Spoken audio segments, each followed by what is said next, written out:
नमस्कार विद्यार्थी मित्रांनो, परिवर्तन बाय अर्षद या युट्यूब चॅनलवर आपल्या सगळ्यांचं स्वागत आहे. जसं की आपल्या सगळ्यांना माहिती आहे का आपण आपल्या युट्यूब चॅनलवर अंतर्गत सुरक्षा या विषयाची लेक्चर सिरीज सक्सेसफुली कंप्लीट केलेली आहे.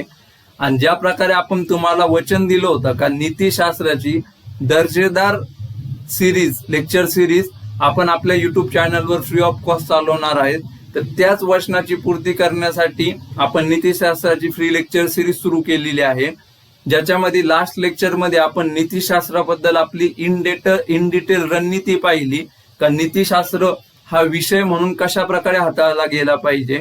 तसंच विद्यार्थ्यांना या विषयामध्ये काय काय समस्या येतात, ऍप्लिकेशन बेस्ड क्वेश्चन कसे टॅकल करावे, कोड बेस्ड क्वेश्चन कसे टॅकल करावे, घटना अभ्यासाचा विचार करताना आपला अप्रोच कसा असावा, अशा प्रकारे विविध गोष्टींवर आपण त्या नीतिशास्त्राच्या रणनीतीच्या लेक्चरमध्ये चर्चा केलेली आहे. आणि आज आपण जे आपलं नीतिशास्त्राचं ऑफिशियली पहिलं लेक्चर लॉन्च होत आहे, ज्याच्यामध्ये आपण नीतिशास्त्राशी संबंधित ज्या बेसिक कन्सेप्ट आहेत, ज्या मूलभूत संकल्पना आहे, जे जाणून घेणं खूप महत्वपूर्ण ठरतं. जर आपल्याला नीतिशास्त्र ऍज अ सब्जेक्ट एक विषय म्हणून जर समजून घ्यायचा असेल तर आपण त्या अगोदर त्या मूलभूत संकल्पना पाहून घेणार आहेत, ज्याच्यामध्ये श्रद्धा झालं, मूल्य झालं, नीतिशास्त्र झालं, नैतिकता झालं, यांची काय मिनिंग येत नाही तर काय अर्थ लागतो त्या समजून घेण्याचा प्रयत्न करणार आहे. तसेच नीतिशास्त्राचे निर्धारक घटक कोणते, नीतिशास्त्राचे आपल्या जीवनातील महत्व किंवा आपल्या जीवनावर परिणाम, ह्या गोष्टी आपण समजून घेण्याचा ह्या लेक्चरमध्ये प्रयत्न करणार आहेत मित्रांनो. तर सगळ्यात पहिल्यांदा जर पाहायचं म्हणलं तर सगळ्यात पहिली कॉन्सेप्ट कोणती येते आपली, तर ती म्हणजे श्रद्धा व विश्वास होय. यालाच आपण इंग्लिशमध्ये काय म्हणतो, बिलीफ असं म्हणू शकतो. तर तुम्ही नेमकं म्हणता काय श्रद्धाचं मिनिंग काय होतं, नाही तर श्रद्धाचा नेमका अर्थ काय. तर श्रद्धा हे काय आहे, म्हणजे श्रद्धा ही एक आंतरिक भावना होय ज्यामध्ये एखादी बाब सत्य आहे. हा शब्द इथं खूप महत्वाचा आहे, सत्य. ज्यामध्ये एखादी बाब सत्य आहे असे मानले जाते, जरी ती बाब अप्रमाणित व तर्कहीन असली तरीही. म्हणजे त्या गोष्टीचं कोणतंही प्रमाण सत्य आपल्याकडे नसलं किंवा त्या गोष्टी मागं कोणता तर्क जरी नसला, पण जस्ट बिकॉज का ती आपली एक आंतरिक भावना आहे का ही बाब सत्य आहे, तर त्याचा समावेश कशामध्ये होतो, श्रद्धामध्ये होतो, बिलीफ मध्ये होतो. आता याचंच उदाहरण जर पाहायचं म्हणलं ना, तर याचं उदाहरण आपण काय पाहू शकतो, स्वर्ग नरक संकल्पना. आता आपल्यातले बहुतेक लोकांचा हा विश्वास आहे, ही श्रद्धा आहे का आपला मृत्यू झाल्यानंतर एकतर आपण स्वर्गात जाणार आहे नाही तर नरकात जाणार आहे. पण आपल्यातल्या कुणी आतापर्यंत स्वर्ग किंवा नरक पाहिलाय का, नाही ना पाहिला. तर ती संकल्पना कशी आहे, अप्रामाणिक आहे. पण तरी आपली आंतरिक भावना काय आहे का हे सत्य आहे, ही बाब काहीतरी अस्तित्वात आहे, आपल्याला माहिती जरी नसली तरी ती अस्तित्वात आहे. तर यालाच आपण काय म्हणतो, आपला विश्वास, आपला बिलीफ असं म्हणू शकतो. तर हे तुमचं त्याचं उदाहरण झालं. याच्या पुढचं अजून जर एक्स्ट्रा उदाहरण द्यायचं म्हणलं तर दुसरं उदाहरण अजून काय देऊ शकतो. आता बरेचशा क्रिकेटरचं तुम्ही पाहिलं असेल का, एखाद्या क्रिकेटरला असं वाटतं का मी ग्राउंड मध्ये जाताना उजवा पाऊल अगोदर टाकलं तर माझी त्या दिवसाची इनिंग खूप चांगली जाईल, किंवा दुसऱ्याला वाटतं का मी जर डावं पाऊल अगोदर टाकलं ग्राउंड मध्ये तर मी त्या दिवशी खूप भारी खेळण. आता काही तर्क आहे का त्यांच्या चांगल्या खेळण्याचा आणि त्यांचा ग्राउंड मध्ये पाय टाकण्याचा, नाही ना, तर्कहीन गोष्ट आहे ती. पण तरी त्या लोकांची स्वतःची आंतरिक भावना आहे ना का मी जर असं केलं तर माझा दिवस आजचा चांगला जाईल, मी चांगली इनिंग खेळत. तर यालाच आपण काय म्हणतो मग, श्रद्धा आणि बिलीफ म्हणतो. तर त्या प्रकारे आपण श्रद्धेला डिफाईन करू शकतो आणि हे त्याचे एक्झाम्पल आहे. आणि अजून एक महत्वाची गोष्ट मला तुम्हाला सांगायची आहे का मी बऱ्याचशा गोष्टी तुम्हाला ज्या स्लाइड्स मध्ये पण नाही ना त्या फ्लो मध्ये एक्झाम्पल देऊन समजून सांगणार आहेत. तर अशा वेळेस तुमचा हात चलत राहणं खूप इम्पॉर्टंट आहे. हात चलत राहणं म्हणजे कसं का जे आपण लेक्चर करताना आपल्या नोट्स काढतोय ना तर त्या प्रॉपर झाल्या पाहिजे, आणि त्यातल्या त्यात रनिंग नोट्स एकदम फास्ट मध्ये चालू द्या. तुम्ही काढताना वाटलंच तर पॉज घेऊन नोट्स काढून घ्या किंवा रिव्हर्स जाऊन लेक्चर बघा, पण तुमच्या नोट्स या प्रॉपर रनिंग नोट्स बनवा, ज्याच्यामध्ये काही एक्स्ट्राचे एक्झाम्पल जे मी बोलता बोलता सांगितले ना त्यांचा समावेश करा. कारण की आता ते एक्झाम्पल तुम्हाला कळतील, लक्षात येतील, पण जेव्हा महिन्याभरानंतर तुम्ही इथिक्सची नाही तर 6 महिन्यानंतर इथिक्सची नीतिशास्त्राची रिव्हिजन करायला हातात घेताना तर तुम्हाला ते एक्झाम्पल्स आठवणार नाहीयेत. तर जर पेपरमध्ये लिहिण्यासाठीच आपल्याला जर एक्झाम्पल आठवणार नसतील तर एवढी सगळी नीतिशास्त्राची लेक्चर सिरीज चालवण्याचं आणि तुम्ही तुमचा एवढा मौल्यवान वेळ काढून ही नीतिशास्त्राची लेक्चर सिरीज पाहण्याचा काही अर्थच राहणार नाही. त्याच्यामुळं तुम्ही एकदम सॉलिड नोट्स असू द्या तुमच्या, ज्याच्यामध्ये रनिंग नोट्स चांगल्या पाहिजे. याचा फायदा जे मी तुम्हाला फ्लो मध्ये पॉइंट्स किंवा एक्झाम्पल सांगतोय ना, ते तुम्हाला उत्तर लेखनामध्ये खूप जास्त हेल्पफुल ठरणार आहेत, त्याची खूप जास्त तुम्हाला मदत होणार आहे. त्याच्यामुळं कंटिन्युअसली हात चालू राहू द्या तुमचा. आता बिलीफचीच मी इंग्लिश मधली पण डेफिनेशन देऊन ठेवली आहे. आता तुमच्यातले बरेच जण म्हणतात का सर इंग्लिश मधली डेफिनेशन का दिली, तर याचं कारण काय आहे का युपीएससी आपण अगोदरच म्हणलोय का 2013ला जेव्हा पेपर इंट्रोड्यूस झालता तेव्हा सगळे फुलटॉस क्वेश्चन यायचे, पण आता डीप मध्ये जाऊन आणि क्वेश्चनची डिफिकल्टी लेवल वाढत चाललेली आहे. तर ह्या पुढं क्वेश्चन तुम्हाला डायरेक्ट असं नाही येणार का व्हॉट इज बिलीफ, नाही तर बिलीफची संदर्भात काही वगैरे. क्वेश्चन तुम्हाला ट्विस्ट करून इंग्लिश मधल्या डेफिनेशन वरून विचारला जाऊ शकतो का अशा काय गोष्टी ज्या इंटरनल फिलिंग्स असतात, ज्या इररॅशनल गोष्टींवर पण माणसाला विश्वास ठेवायला नाही तर सत्य मागायला भाग पाडतात, त्याच्याबद्दल एक्सप्लेनेशन द्या. तर तो इंग्लिश मध्ये पण तुम्हाला क्वेश्चन येऊ शकतो. त्याच्यामुळे तुम्ही इंग्लिशची डेफिनेशन पण पाहत चला, जे मी इंग्लिशचे कीवर्ड्स दिलेले आहेत ते. तर आपण श्रद्धाची संकल्पना पाहिली, त्याच्या पुढे जर पाहायचं म्हणलं तर श्रद्धा ही वेगवेगळ्या प्रकारांची असते. ती आर्थिक असते, राजकीय असते, सामाजिक इत्यादी असू शकते.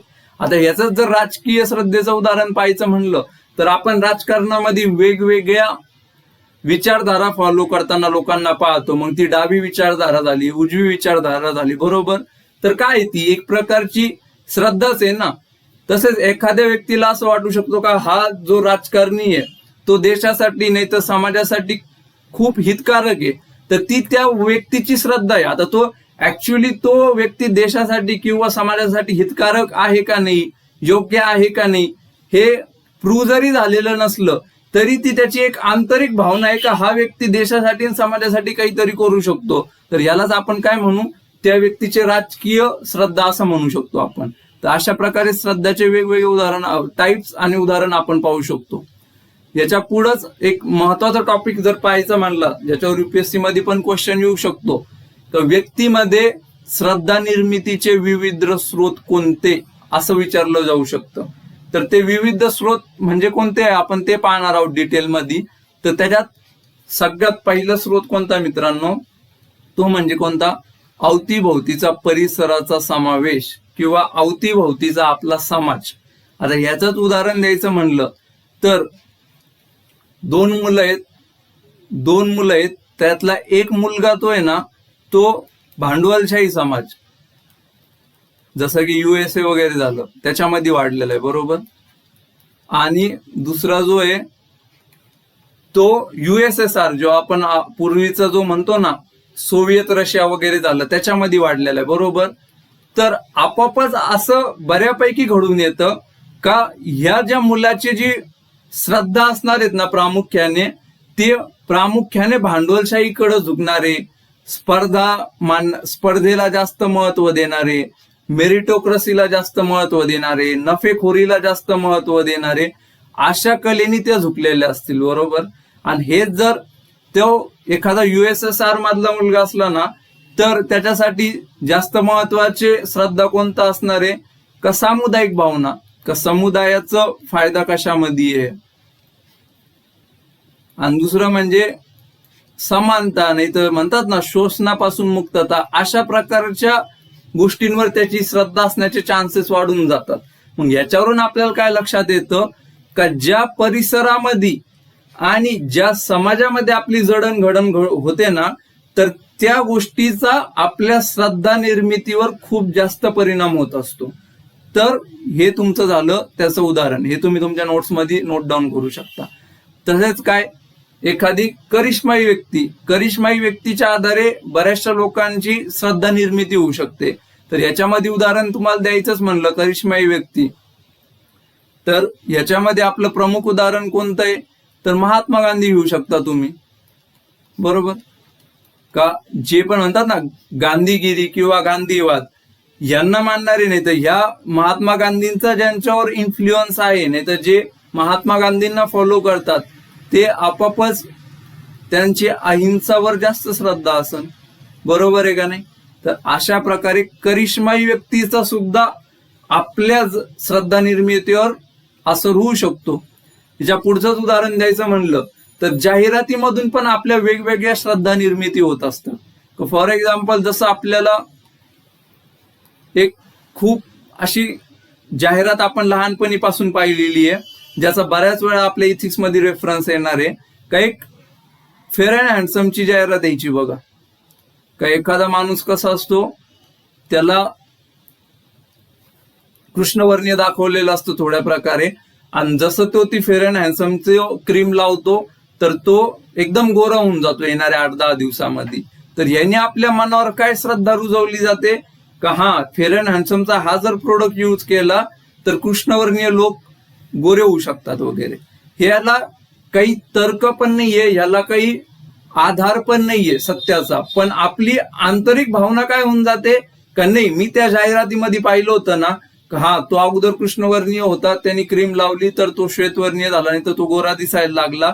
तर मग काय होतं, आपली ती श्रद्धा निर्माण होऊन जाते. आणि त्या श्रद्धा निर्मितीचा स्रोत कोणता असतो, तो ती जाहिरात असते.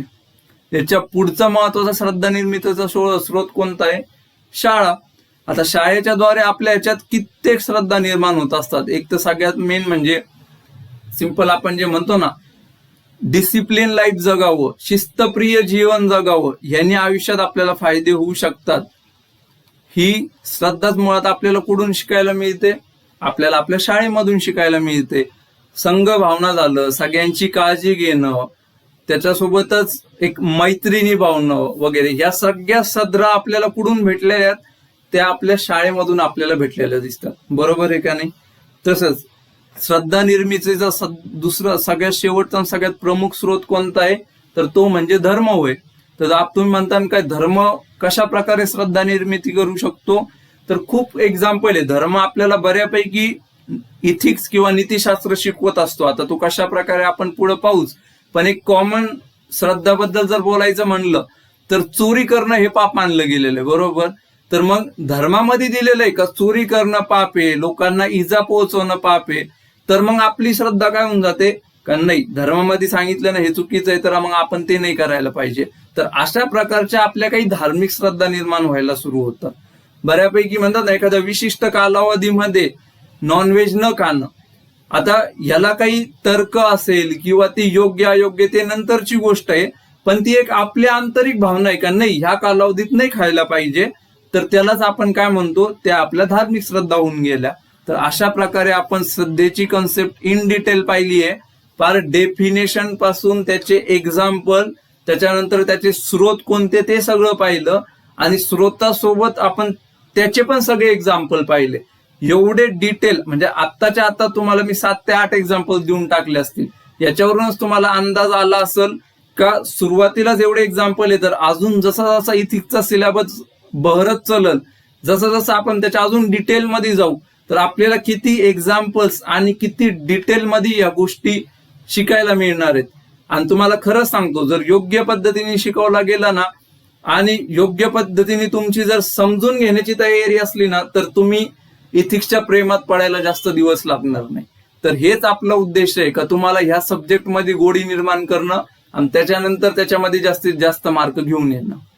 तर आता ह्याच्या पुढं जर आपल्याला एक अजून बेसिक कन्सेप्ट पाहायची म्हणली तर ती म्हणजे कोणती आहे, मूल्य. त्यालाच आपण काय म्हणतो इंग्लिशमध्ये शब्द काय आहे, व्हॅल्यू. आता मूल्य म्हणल्यावर तुम्हाला सगळ्यांना अशा 2 गोष्टी स्ट्राईक झालेल्या असतात. सगळ्यात अगोदर तर तुम्हाला हा प्रश्न पडला असेल का मूल्य ही नीतिशास्त्राची संकल्पना आहे का, आणि दुसरं तुम्हाला वाटत असेल का अरे मूल्य तर आम्ही नेहमी अर्थशास्त्रामध्येच ऐकलंय का, जे आपण किंमत वगैरेचा जो समानार्थी शब्द म्हणून पाहतो का या गोष्टीचं मूल्य एवढं आहे, याची किंमत एवढी वगैरे. तर तुम्हाला असं वाटत असेल मग अर्थशास्त्रामध्ये आम्ही ते मूल्य वाचलं होतं आणि हे नीतिशास्त्रामधलं मूल्य काय नेमकं, मग दोघांमध्ये काय भेद आहे हे तुमच्या मनात प्रश्न येत असेल. तर दोघांमधला भेद आपण एकदम चांगल्या उदाहरणाद्वारे समजून घेणार आहोत. पण त्याच्या अगोदर नीतिशास्त्रामध्ये मूल्य म्हणजे काय आणि मूल्य कशाला संबोधलं जातं ना, आपण ते समजून घेऊ. तर मूल्याची व्याख्या करताना सगळ्यात सिंपल व्याख्या काय आहे मूल्याची, तर मूल्य म्हणजे लोकांची अशी तत्वे असतात ज्याने लोक आपल्यासाठी काय महत्वाचे आहे हे निश्चित करतात. हे वाक्य सगळ्यात क्रुशियल आहे तुमच्या पूर्ण डेफिनेशन मध्ये, का आपल्यासाठी काय महत्वाचे आहे हे निश्चित करणाऱ्या ज्या गोष्टी आहेत ना ते आपले मूल्य आहे. ज्या गोष्टी आपल्याला महत्वाच्या वाटतात आपल्या जीवनात ते आपलं मूल्य आहे, ज्या नाही वाटत त्या आपल्या मूल्य नाही आहेत. उदाहरणच द्यायचं म्हणलं तर आपल्या इथं वृद्ध व्यक्तींचा आदर करणे हे मूल्य मानलं जातं. मग तुम्ही म्हणता ह्याला आपण मूल्य का म्हणतो, कारण सर्वसामान्य व्यक्तीला किंवा समाजाला ती गोष्ट महत्वाची वाटते का आपल्या इथं वृद्ध व्यक्तींचा आदर व्हायला पाहिजे. आणि जेव्हा समाजाला नाही तर त्या सर्वसामान्य व्यक्तीला वाटतं ना का ही गोष्ट आपल्यासाठी महत्वाची आहे, तर त्यालाच आपण काय म्हणतो, मूल्य म्हणतो. सिंपल कन्सेप्ट आहे एकदम, का आपल्यासाठी काय महत्वाचं आहे ना ते पाहायचं, तर त्या गोष्टीला आपण डायरेक्ट काय म्हणणार, मूल्य म्हणणार. ह्यालाच अजून दुसरं पुढचं एक्झाम्पल जर उदाहरण पाहायचं म्हणलं मूल्याचं, तर गुणवत्तेला महत्व देणं हे सर्वसाधारण आपलं सामाजिक मूल्य आपण पाहू शकतो. का सगळ्यांनाच वाटतं का गुणवत्तेला महत्व देणं गरजेचं आहे समाजामध्ये, तर त्यालाच आपण काय मानतो, मग मूल्य मानलं जातं. तसेच सर्वांना समान वागणूक देणं, समतेने वागवणं हे पण आपलं सामाजिक मूल्य आहे. कारण का, कारण ते आपल्या सगळ्यांना महत्वाचं वाटतं. आणि मूल्याचं बेसिक क्रायटेरिया काय का आपल्यासाठी जे महत्वाचं आहे ते मूल्य असतं. यालाच आपण काय मूल्य म्हणतो. आता हे पाहताना आपण काय पाहिलं, हे नीतिशास्त्राची संकल्पना पाहिली का आपल्यासाठी जे महत्वाचं असेल ना त्याला आपण मूल्य संबोधू. पण यालाच जर अर्थशास्त्राच्या दृष्टीने म्हणलं ना तर मूल्य म्हणजे किंमत असते. ते कशाच्याद्वारे डिफाईन होती, तर ती मागणी पुरवठ्याच्या आधारे नक्की होणारी गोष्ट आहे. आणि नीतिशास्त्रामध्ये ती आपल्याला महत्वाची आहे का नाही ह्याच्यावरून निश्चित होणारी गोष्ट आहे. तर या दोघांमधला बेसिक फरक तो आहे. मागणी पुरवठ्याद्वारे निश्चित होणारी जे मूल्याची संकल्पना आहे ती अर्थशास्त्राची आहे, आणि ती गोष्ट, व्यक्ती, वस्तू, स्थळ आपल्यासाठी महत्वाचं आहे का नाही हे मूल्याची नीतिशास्त्रामधली संकल्पना होय. आता ह्याचं जर तुम्हाला उदाहरण द्यायचं म्हणलं सगळ्यात सोपं चांगलं आलं, तर आत्ताच नुकतंच तुम्हाला सगळ्यांना माहितीये का रक्षाबंधन होऊन गेलेलं आहे, बरोबर. तर रक्षाबंधनाला आपल्या बहिणीने आपल्याला काही राखी वगैरे बांधलेली असेल, तर त्या राखीचं जर तुम्ही अर्थशास्त्रीय मूल्य पाहायला गेलं तर कितीला ती राखी असणार आहे, 10 रुपये, 15 रुपये, 50 रुपये, बरोबर. हे त्याचं अर्थशास्त्रीय मूल्य झालं, बरोबर. काही लोकांसाठी ती एखाद्या म्हणतात ना एखादा साधारण धागा पण असू शकतो, बरोबर आहे का नाही, का एका दोरीला राखी संबंधून टाकलं तर हे सगळं काय झालं, त्यांच्यासाठी अर्थशास्त्रीय मूल्य झालं. पण ती मला माझ्या बहिणीने बांधली आहे, एवढ्या आपुलकीने, प्रेमाने, जीवाभावानी माझ्यासाठी बांधलेली आहे, याच्यामुळं आपण ती दिवसभर येणाऱ्या 8, 10, 15 दिवस अजून ती घालून मिरवत असतो. कारण काय, कारण ती माझ्या बहिणीने बांधलेली आहे. आणि ती फक्त एक साधारण धागा नसून तिच्या माग तिच्या ज्या भावना आहेत, नाही तर राखीचं जे सिम्बॉलिक जे इम्पॉर्टन्स आहे ते आपल्यासाठी महत्वाचं असतं. आपल्या बहिणीच्या त्या भावना, प्रेमाची, आपुलकीची, ती आपल्यासाठी महत्वाची असते. आणि त्याच्यामुळे आपण त्याला 10-15 दिवस घालून मिरवत असतो. तर हीच ती राखीची काय झाली, हे झालं ते नैतिक शास्त्रीय मूल्य. नाही तर नैतिक शास्त्रामध्ये जे आपण म्हणलो होतो ना मूल्याची संकल्पना, तर ती अशा प्रकारे. मग हे तुम्हाला आता क्लिअर झालं असेल का अर्थशास्त्रामधलं मूल्य कशा प्रकारे वेगळं आहे आणि नीतिशास्त्रामधलं मूल्य कशा प्रकारे वेगळं आहे. आपल्यासाठी काय महत्वाचे हे निश्चित करण्याचे निकष म्हणजे आपलं मूल्य. संपला विषय, दॅट्स इट. याच्या पुढे काहीच विचार देण्याची गरज नाही. डेफिनेशन क्लिअर झाली तुम्हाला. 2 ते 3 उदाहरणं दिलेत ते तुम्ही लिहून टाकायचे. आणि इन केस युपीएससीने डायरेक्ट असा पण क्वेश्चन विचारला का इकॉनॉमिक व्हॅल्यू आणि इथिकल व्हॅल्यू मधला फरक काय, तर तो तुम्हाला एक्सप्लेन केलाय. आणि ते एक्सप्लेन करून डायरेक्ट राखीचं रक्षाबंधनचं उदाहरण देऊन टाका, बस तिथंच विषय संपला. तुम्हाला दुसरं काही द्यायची गरजच नाहीये त्याच्या पुढं. आता ह्याच्या पुढे आपण मूल्य पाहिलं तर त्या मूल्य आपण काय पाहिलेलं आहे का ज्या गोष्टी आपल्या जीवनात महत्वाच्या आहेत त्या गोष्टी म्हणजे काय, मूल्य आहेत, बरोबर. तर त्या मूल्यांच्या आपल्या जीवनातील भूमिका काय ते आपण निधडीय थोडं पाहणार आहे डिटेलमध्ये. तर यालाच काय म्हणतो आपण, role of values in our life अशा प्रकारे म्हणतो. तर मूल्यांची आपल्या जीवनामधली भूमिका काय विद्यार्थी मित्रांनो, तर सगळ्यात पहिली भूमिका काय आहे का मूल्य आपल्या वर्तनाला प्रभावित करतात. तुम्ही म्हणता कशा प्रकारे, त्याचं उदाहरण पण मी दिलेलं आहे का जर अहिंसा मूल्य असणारा व्यक्ती लवकर क्रोधित होणार नाही. कारण एखाद्या व्यक्तीचं जे मूल्य आहे ना ते मूल्य त्याच्या वर्तनाला प्रभावित करत असतं, बरोबर. मग एखादा व्यक्ती जर अहिंसेचं मूल्य जपणारा असेल तर मग ते त्याच्या वर्तनामध्ये कसं दिसून येईल आपल्याला, तर तो व्यक्ती लवकर क्रोधित होणार नाही. तसेच तो व्यक्ती कोणत्याही प्राण्याला किंवा कोणत्याही मनुष्याला इजा पोहोचवण्याच्या अगोदर 10 वेळा विचार करीन. तर अशा वेळेस काय होतंय मग का आपले मूल्य हे आपल्या वर्तनाला प्रभावित करत असतात, आपल्या वर्तनाला डायरेक्शन, दिशा दाखवत असतात. तर हे सगळ्यात पहिली भूमिका आहे मूल्यांची का ते आपल्याला वर्तनाला प्रभावित करतात. याच्या पुढची भूमिका काय मूल्यांची, तर आपल्या व्यक्तिगत निवडींची निवड करण्यास मदत करतात. व्यक्तिगत निवडी म्हणजे काय, पर्सनल चॉईसेस असतात आपल्या लाईफमध्ये. बऱ्याच वेळा कसं असतं आपल्या समोर ऑप्शन्स असतात चूज करायला का हे करायचं का ते करायचं. आणि मग आता जेव्हा दोघांमधलं एक कोणतं चूज करायचं हा प्रश्न आपल्या समोर जेव्हा उभा राहतो ना तेव्हा बऱ्याच वेळा जी आपली मूल्य असतात, जो आपल्या ह्याच्यात आपण ज्या गोष्टीला व्हॅल्यू मानतो नाही तर ज्या गोष्टी आपल्या मूल्यांमध्ये रुजलेल्या असतात ना त्या गोष्टीशी निगडीत ज्या चॉईस असतात आपल्या समोर तिकडं आपला जास्त झुकाव असतो प्रामुख्याने. तर याचंच उदाहरण द्यायचं म्हणलं तर मितव्ययता असणारा माणूस, मूल्य ज्याचं म्हणतात ना कमी पैशात कमी खर्च करून राहणारा माणूस असला तर त्या व्यक्तीकडं, फॉर एक्झाम्पल आता एखाद्या व्यक्तीकडं पैसा आहे, बरोबर, पैसा भरपूर आहे त्याच्याकडं, पण मितव्ययी राहणं, कमी खर्च करणं हे त्याचं मूल्य आहे, बरोबर. तर त्या व्यक्तीकडं 2 ऑप्शन आहे पैसा भरपूर असल्यावर, का एकदम उधळपट्टीचं लक्झरियस लाईफ जगणं, बरोबर, आणि दुसरं म्हणजे कमी पैशाचं कमी खर्चात साधारण आयुष्य जगणं, बरोबर, साधारण आयुष्य. आता पैसा आहे त्या व्यक्तीकडं पण तो व्यक्ती काय करतो, तो व्यक्ती कमी खर्चात साधारण आयुष्य जगणं पसंत करतो. याचं कारण काय, याचं मेन रिझन आपल्याला त्याच्या त्या मूल्यांमध्ये कुठंतरी रुजलेलं दिसन. कारण काय, त्याचं मूल्य काय आहे, मितव्ययता, कमी खर्च करणे, आणि त्याच्यामुळं पैसा आल्यानंतर पण तो व्यक्ती काय करणार, साधारण आयुष्य जगण्यावर जास्त भर देणार.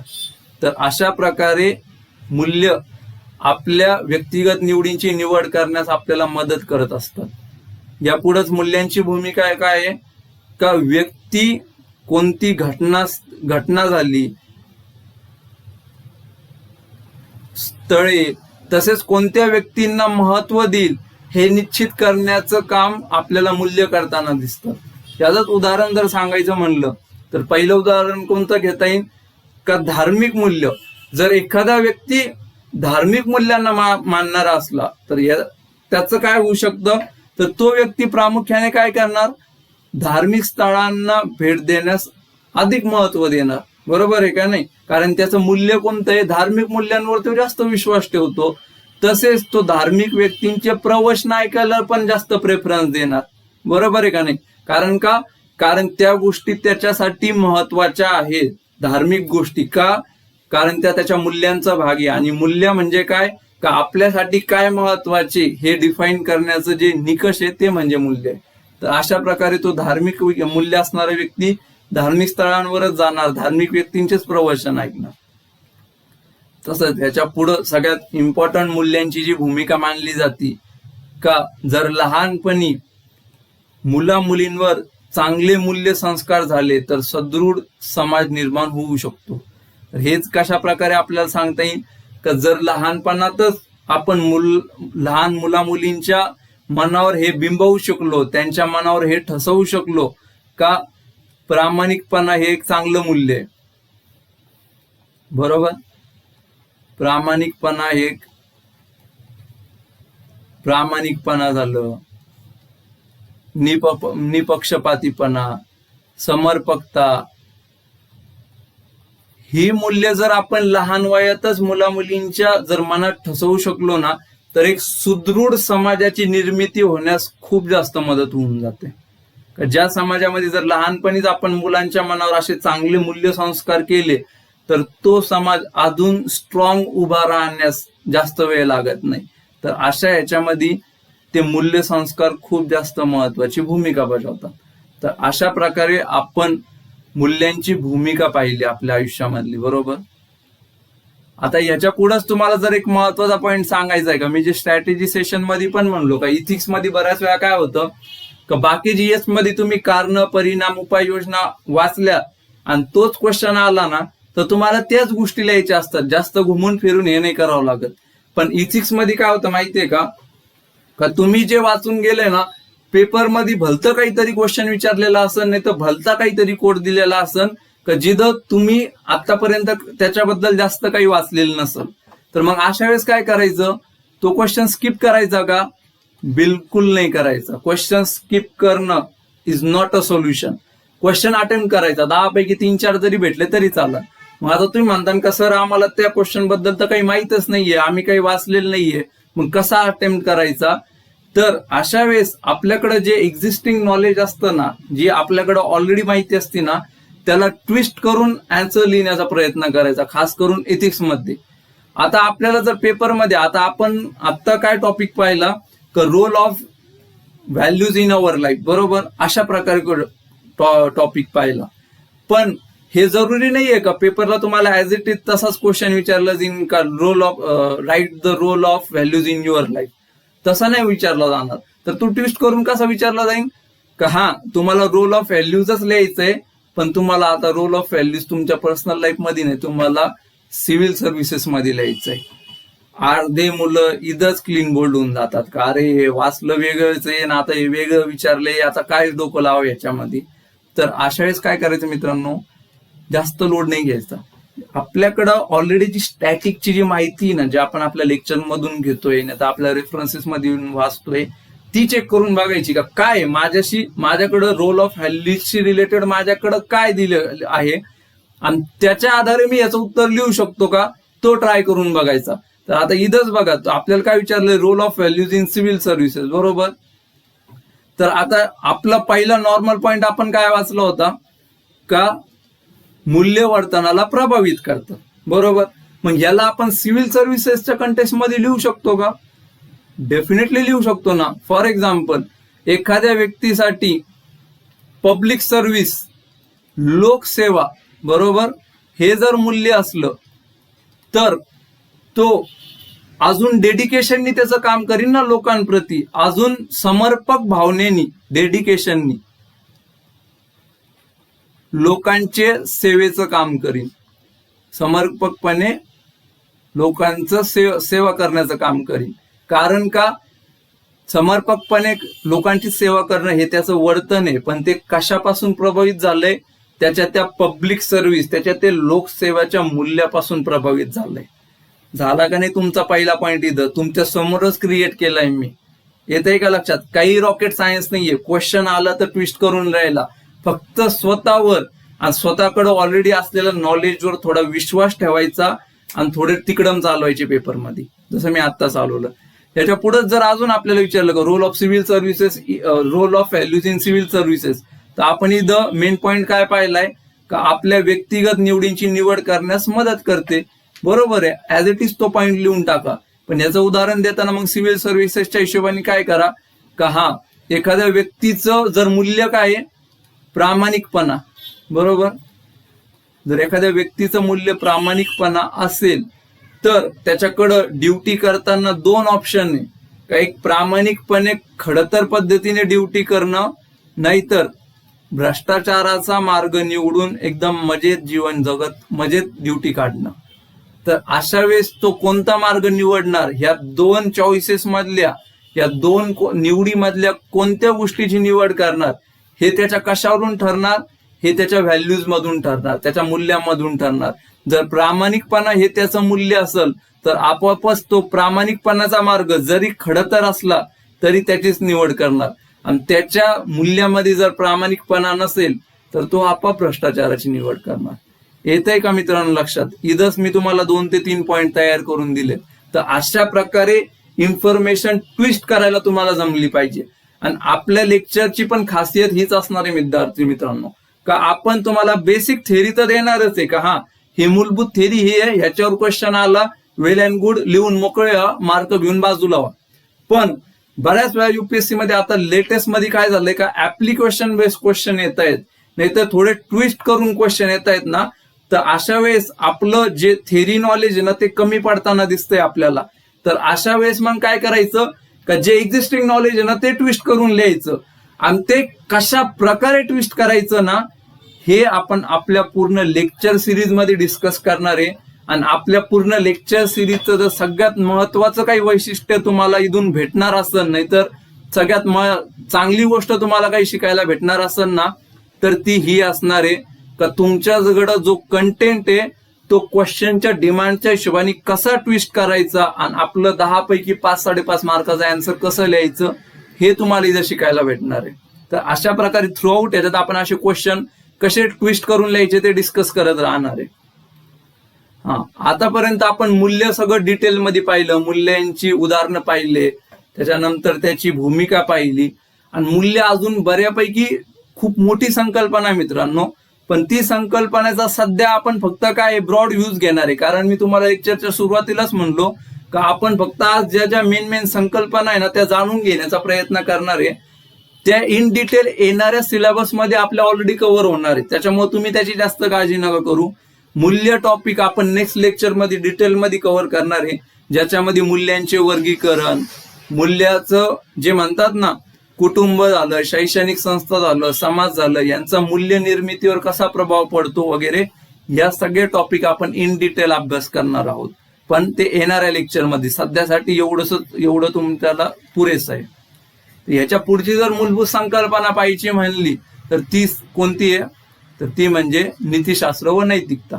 बरं झालं आता एक सांगता गोष्ट लक्षात आली का मूल्यांमध्ये आपण काय पाहिलं का मूल्याची क्लिअर डेफिनेशन काय आहे का आपल्यासाठी काय महत्वाचं आहे हे ठरवण्याचे निकष म्हणजे मूल्य.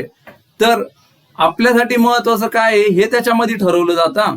बाकीचं ती महत्वाची असणारी गोष्ट बरोबर आहे की चूक आहे याच्याशी मूल्यांना काही देणं घेणं नाही. मूल्य हे राईट आणि रॉंग याच्याशी लांब पर्यंत त्यांचा काही संबंध नसतो. ते फक्त एवढंच पाहण्याचा प्रयत्न करतात का ती गोष्ट आपल्यासाठी महत्वाची आहे का नाही. तर मूल्यांचा बरोबर व चूक ह्या संकल्पनेशी संबंध नाहीये.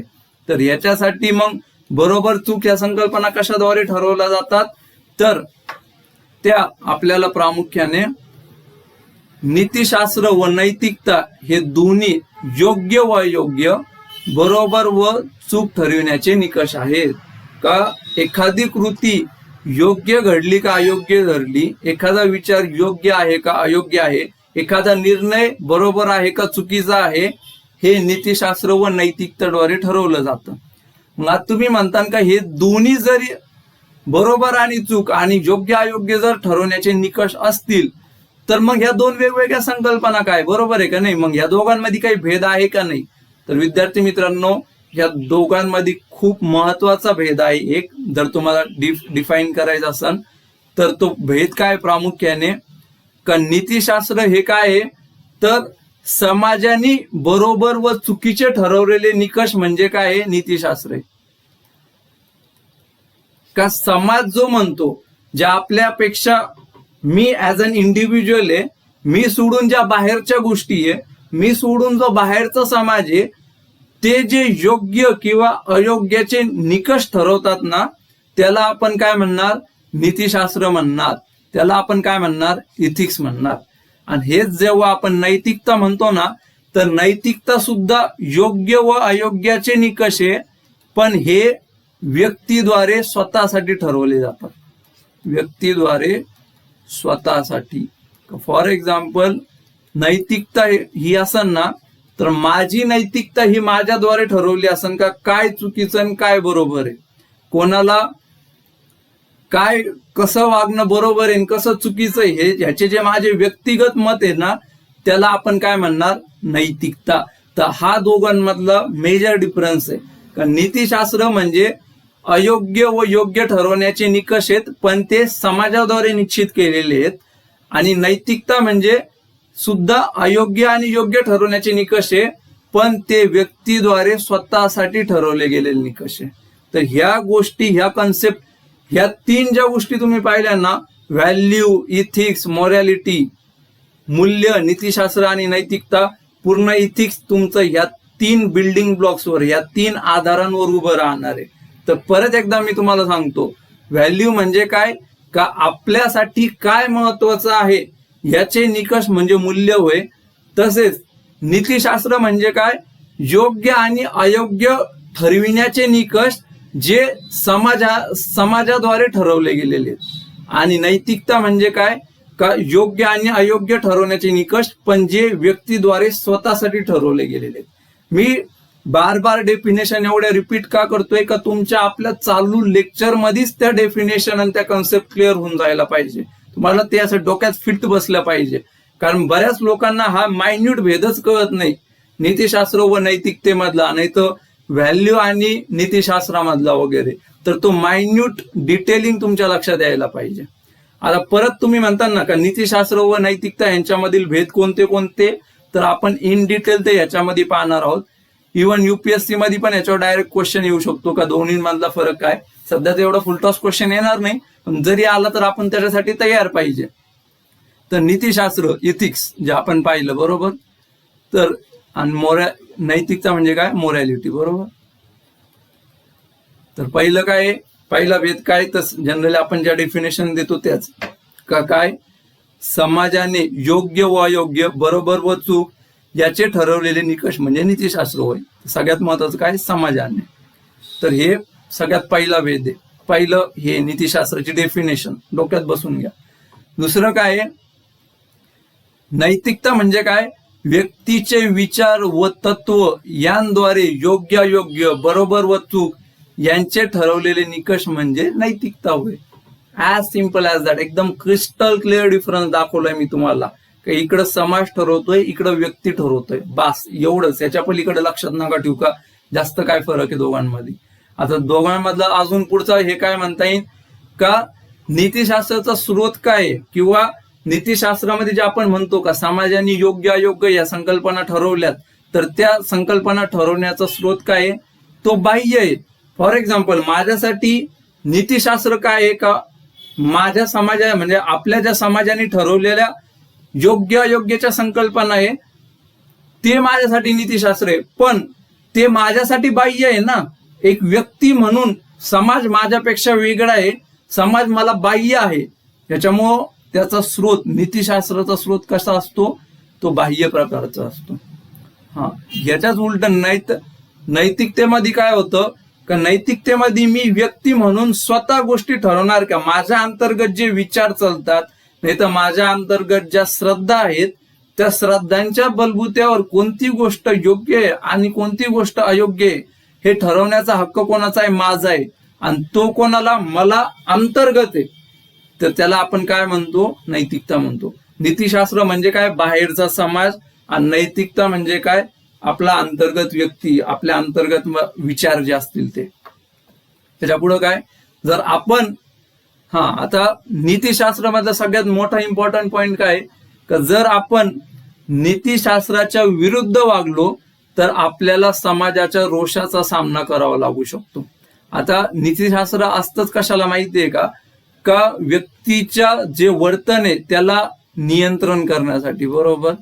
का एखाद्या समाजाचं नीतिशास्त्र आहे, फॉर एक्झाम्पल एखाद्या समाजाच्या नीतिशास्त्रामध्ये असं सांगितलंय का, कोड जे म्हणतात ना महिलांचा सन्मान करणं, महिलांचा सन्मान. याच्यात जर असं काही झालं का एखाद्या व्यक्तीने महिलांचा अवमान करण्याचा प्रयत्न केला किंवा एखाद्या व्यक्तीने महिलेच्या अस्मितेला छेडण्याचा प्रयत्न केला, तर मग समाज काय करतो, नीतिशास्त्राचा भंग झाला, तो व्यक्ती त्या समाजाच्या नीतिशास्त्राच्या विरोधात गेला म्हणून त्याच्यावर विविध बंधने टाकतो, नाही तर त्या व्यक्तीला शिक्षा करतो. म्हणजेच काय, त्या व्यक्तीला नीतिशास्त्र फॉलो न केल्यामुळं त्या समाजाच्या रोषाचा सामना करावा लागतो. तर यालाच आपण काय म्हणतो का, जेव्हा आपण नीतिशास्त्र फॉलो करणार नाही तर तेव्हा आपल्याला सोशल रिपकर्शन्सचा सामना करावा लागेल. त्याच्या पुढे जर आपण आपण जर नैतिकता फॉलो नाही केली आपल्या स्वतःची, आणि आपण त्याच्या विरुद्ध जाऊन लढलो, आपण त्याच्या विरुद्ध गेलो. फॉर एक्झाम्पल, एखाद्या व्यक्तीचं नैतिकता अशी असेल का हुंडा घेणं चुकीचं आहे, बरोबर, हे त्याचं पर्सनल हे का, त्याच्या मते हुंडा घेणं ही अयोग्य कृती आहे, बरोबर, पण तरी त्यांनी घरच्यांच्या दबावाखाली नाही तर घरच्यांच्या ह्याच्या प्रेशर खाली येऊन हुंडा घेतला तर काय होईल माहितीये का, त्याच्या मनात असमाधान निर्माण होईल, त्याच्या मनात अस्वस्थता निर्माण होईल, त्याच्या मनात असंतोष निर्माण होईल. कारण काय का, त्याच्या मनातल्या ज्या योग्य आणि अयोग्याच्या संकल्पना होत्या त्याच्या विरोधात जाऊन तो वागला.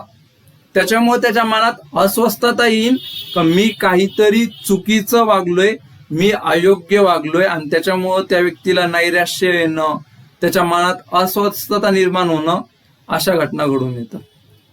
तर आपण हे पाहिलं का, जर तुम्ही नीतिशास्त्र किंवा नैतिकता फॉलो नाही केली तर अशा प्रकारे आपल्याला शिक्षा भेटू शकते. एकीकडं समाज शिक्षा करतो आणि एकीकडं स्वतःच्या अस्वस्थतेनेच आपल्याला शिक्षा व्हायला सुरू होऊन जाते.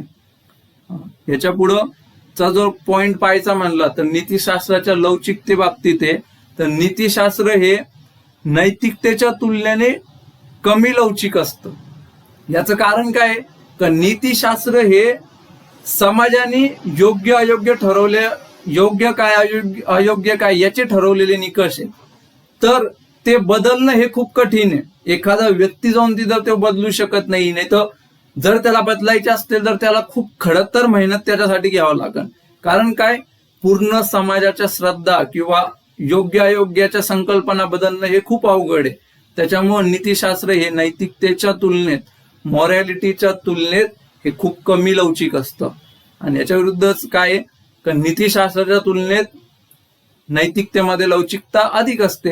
कारण व्यक्तीचा एखाद्या गोष्टीप्रती योग्य अयोग्याचा समज असतो आणि येणाऱ्या कालावधीमध्ये जर त्या गोष्टीबाबत आपल्याला काही नवीन माहिती भेटली, नाही तर त्या व्यक्तीबाबत आपल्या भावना जर बदलल्या तर त्या आपल्या योग्य अयोग्याच्या संकल्पना बदलू शकतात. तर याच्यामुळं नैतिकतेमध्ये लवचिकता मोठ्या प्रमाणात आपल्याला पाहायला मिळते. आता याच्या पुढे जर तुम्हाला अजून एक गोष्ट सांगायची असली का, याच्या दोघांमध्ये काही परस्पर संबंध आहे का, जे आपण पाहतो नैतिकता झालं आणि नीतिशास्त्र झालं, तर नक्कीच आहे. तर हे एकमेकांसोबत नाही तर वेगवेगळ्या प्रकारे परस्पर कार्य करत असतात, नैतिकता आणि नीतिशास्त्र. बहुतांश वेळा काय असतं का, जे समाजाचं नीतिशास्त्र असतं ना तीच आपली नैतिकता बनून जाते. फॉर एक्झाम्पल, जे आपण पाहिलं का, समाजामध्ये महिलेचा सन्मान करणं ही योग्य कृती मानली आहे, त्यांच्या विरुद्ध महिलेच्या अस्मितेचा अपमान करणं हे अयोग्य मानलेलं आहे, तर ते कुठंतरी आपल्या नैतिकतेचा भाग बनून जातं. तर नीतिशास्त्र बऱ्यापैकी आपल्या नैतिकतेचा भाग बनतो. तसंच नीतिशास्त्रामुळे व्यक्तीच्या योग्य अयोग्याच्या संकल्पना निश्चित होत असतात. तर हे खूप इझी आहे, खूप आरामात होऊन जातं. कारण समाज खूप मोठा आहे, समाजाद्वारे व्यक्तीवर प्रभाव पडणं खूप साहजिक आहे. पण तुम्ही म्हणता सर असं कधी होऊ शकतं का एखाद्या व्यक्तीला ती गोष्ट अयोग्य योग्य वाटतीये आणि ती समाजाला नंतर त्या व्यक्तीप्रमाणे त्या गोष्टीमध्ये बदल झाला. फॉर एक्झाम्पल, एखादी अशी गोष्ट आहे का व्यक्तीला ती अयोग्य वाटतीये, या व्यक्तीला ती काय वाटतीये, अयोग्य वाटतीये, पण समाजाला ती योग्य वाटतीये. असं पण बऱ्याच वेळा होतं ना. तर मग ह्याच्यामध्ये चेंज होणं असं होऊ शकतं का, जे व्यक्तीला वाटतंय ते पण नंतर समाजाला वाटायला पाहिजे, जी व्यक्तीची नैतिकता आहे ती समाजाच्या नीतिशास्त्रामध्ये बदलू शकते का, तर डेफिनेटली बदलू शकते. याचं पण आपल्याकडं खूप इम्पॉर्टंट एक एक्झाम्पल आहे, ते कोणतं आहे, राजा राममोहन रॉय. राजा राममोहन रॉय ज्या कालावधीत होऊन गेले त्यावेळेस सतीची प्रथा खूप जास्त चालायची, बरोबर. आणि नैतिक दृष्ट्या सती जाणं हे योग्य होतं. मुळात योग्य अयोग्याचे निकष तरी काय आहे का, समाज म्हणला का हा हे योग्य आहे तर नैतिक दृष्ट्या ते योग्य आहे, समाज म्हणला हे अयोग्य आहे तर ते नैतिक दृष्ट्या अनैतिक आहे. तर तेव्हाचा समाज काय म्हणायचा का सती जाणं स्त्रीचा धर्म आहे आणि ते योग्य आहे, त्याच्यामुळे सतीला नैतिक पण मानलं जायचं. पण राजा राममोहन राय येऊन काय म्हणले, नाही तर राजा राममोहन रायची जी वैयक्तिक नैतिकता होती, त्यांची जी स्वतःची मॉरॅलिटी होती, नाही तर त्यांची जी स्वतःची योग्य आणि अयोग्याची संकल्पना होती, त्याच्यानुसार सती जाणं त्यांच्या हिशोबाने हे अयोग्य आहे. कारण कोणत्याही परिस्थितीत व्यक्तीचा जीव घेणं ही योग्य कृती ठरू शकत नाही, अशा प्रकारे वेगवेगळ्या वेदांमध्ये पण सांगितलेलं आहे. आणि त्याच्या थ्रू मग राजा राममोहन रॉयला ही कृती काय वाटायची, अयोग्य वाटायची, बरोबर. मग राजा राममोहन रायनी काय केलं का सती विरुद्ध मोठ्या प्रमाणात चळवळ उभारली. आणि 1829ला आपण सतीबंदीचा जो कायदा झाला तो पाहतो का ज्याच्यामध्ये समाजाला अगोदर जी सती जाणं योग्य वाटायचं, नैतिक वाटायचं, ते राजा राममोहन रायच्या नैतिकतेमुळं किंवा त्यांच्या त्या प्रयत्नामुळे बदलून ते अयोग्य झालं आणि अनैतिक झालं. हे राजा राममोहन रायचं सक्सेस होतं. तर बऱ्याच वेळा असं पण घडून येईल का आपली नैतिकता आपल्या नीतिशास्त्रामध्ये बदल घडून आणते समाजाच्या. याच्यावर तुम्हाला डायरेक्ट क्वेश्चन येऊ शकतो का, how morality and ethics influences each other. तर तुम्हाला आता जे डिस्कशन केले ना आपण तेच एक्सप्लेन करून उदाहरण द्यायचे त्याच्या संदर्भात. त्याच्या पुढचं टॉपिक जर सांगायचा म्हणला तर नीतिशास्त्राचे सार व नीतिशास्त्राचे मूल तत्व काय आपल्याला ते पाहायचंय. तर त्याच्या अगोदर सगळ्यात अगोदर तुम्हाला जर सार या शब्दाचा अर्थ कळला ना तर तुम्हाला हा टॉपिक शून्य मिनिटात समजून नाही. बऱ्याच जणांना हा टॉपिकच समजत नाही का इसेन्स ऑफ इथिक्स म्हणजे काय काय काय असे डोक्याला हात लावून बसलेले असतात मुलं. एक सिंपल गोष्ट सांगतो, आपण काय म्हणतो का कोणत्याही घटनेचं सार सांग. सार म्हणजे काय का ती घटना संक्षिप्त, नाही तर त्या घटनेचे त्या गोष्टीचे वैशिष्ट्य सांग मला, का त्या वैशिष्ट्याशिवाय ती घटना किंवा ती गोष्ट पूर्णच होऊ शकत नाही. म्हणजे मेन म्हणजे काय, मला मेन गाभा सांग त्या गोष्टीचा, नाही तर मला मेन वैशिष्ट्य सांग काय, बरोबर आहे का नाही. तर या टॉपिक मध्ये पण आपल्याला तेच अभिप्रेत आहे का नीतिशास्त्राचा सार म्हणजे काय का त्याचा गाभा, त्याची वैशिष्ट्य, त्याची मूल तत्व होय, यालाच आपण काय म्हणतो इसेन्स ऑफ इथिक्स. कोणती येते नीतिशास्त्राचा सार काय येतो, नाही तर त्याची मूल तत्व कोणती आहे. तर सगळ्यात पहिलं मूल तत्व काय नीतिशास्त्राचं का नीतिशास्त्र एकांतवासामध्ये निर्माण होऊ शकत नाही व एकांतवासामध्ये टिकूही शकत नाही. आता आपण पार डेफिनेशन पासून हीच पोपटपंची करतोय का नीतिशास्त्र म्हणजे काय आहे का समाजाने ठरवलेले योग्य व अयोग्याचे निकष आहेत. आता तुम्हीच सांगा का ते योग्य आणि अयोग्याचे निकष जर समाजाने ठरवलेले असतील तर समाज हा एका व्यक्तीचा तर नसतो ना, तो एकापेक्षा अधिक व्यक्तीचाच असतो ना. मग एकांतवासामध्ये नीतिशास्त्राचा उदयच कस काय होऊ शकतो जेव्हा त्याचे निकष हे समाजाद्वारे ठरवले जाणार असतील. आणि सेमच मग तो एकांतवासामध्ये टिकवू पण शकत नाही. हे सगळ्यात फंडामेंटल आहे नीतिशास्त्राचं, तर नीतिशास्त्र एकांतवासात निर्माण होऊ शकत नाही.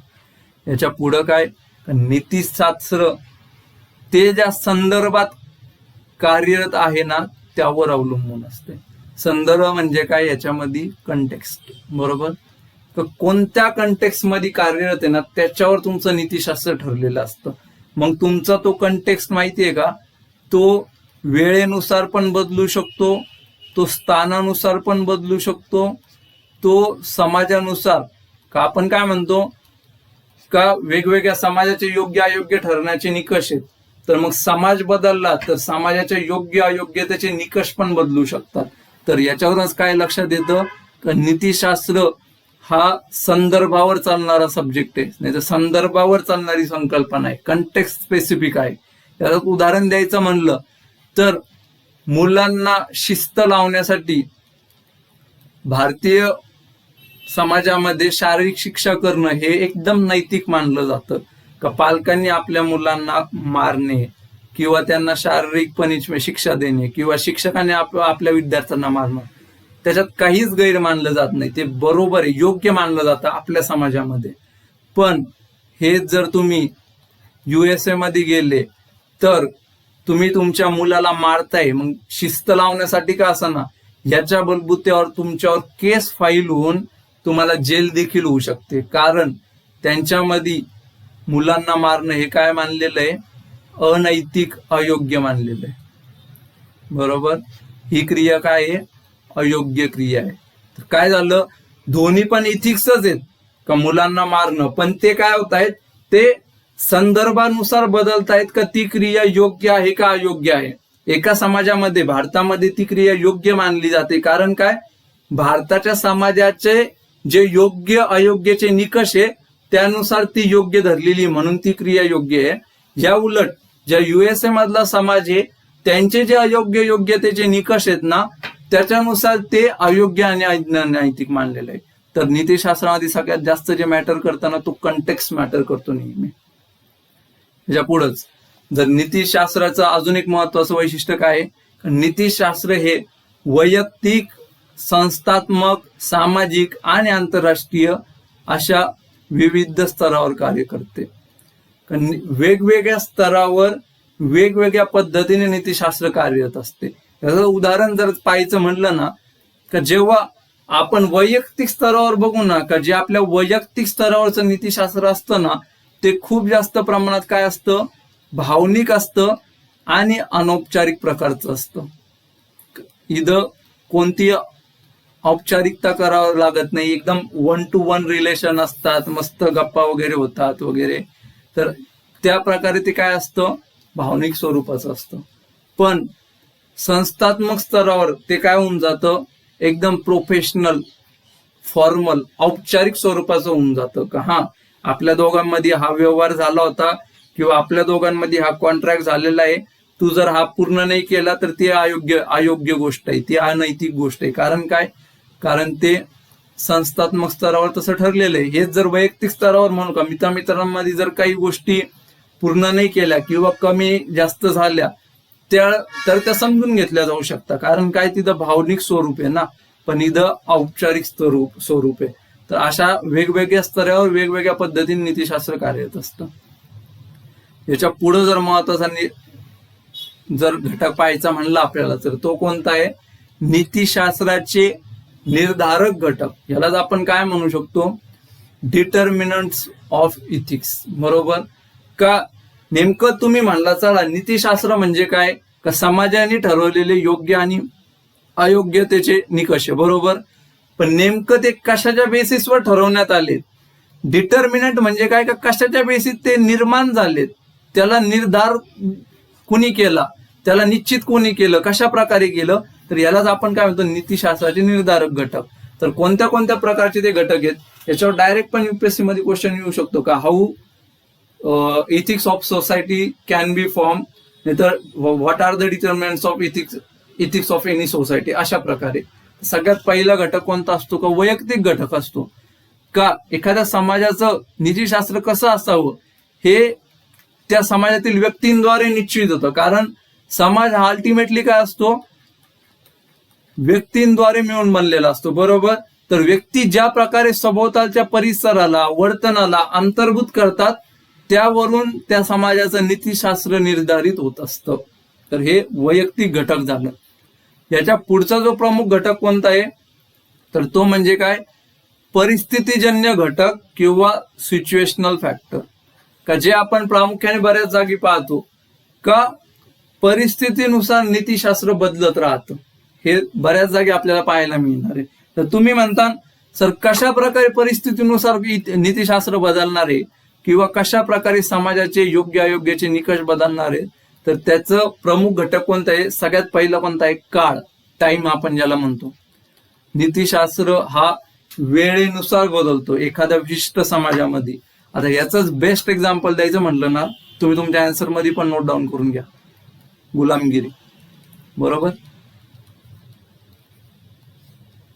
हे जर तुम्ही मध्ययुगीन कालखंडामध्ये गेले, नाही तर मध्ययुगीन जगाचा इतिहास पाहिला, तर गुलामगिरी ही योग्य मानली जायची, ती एकदम नैतिक कृती मानली जायची. कार्य करण्यासाठी गुलाम असलेच पाहिजे.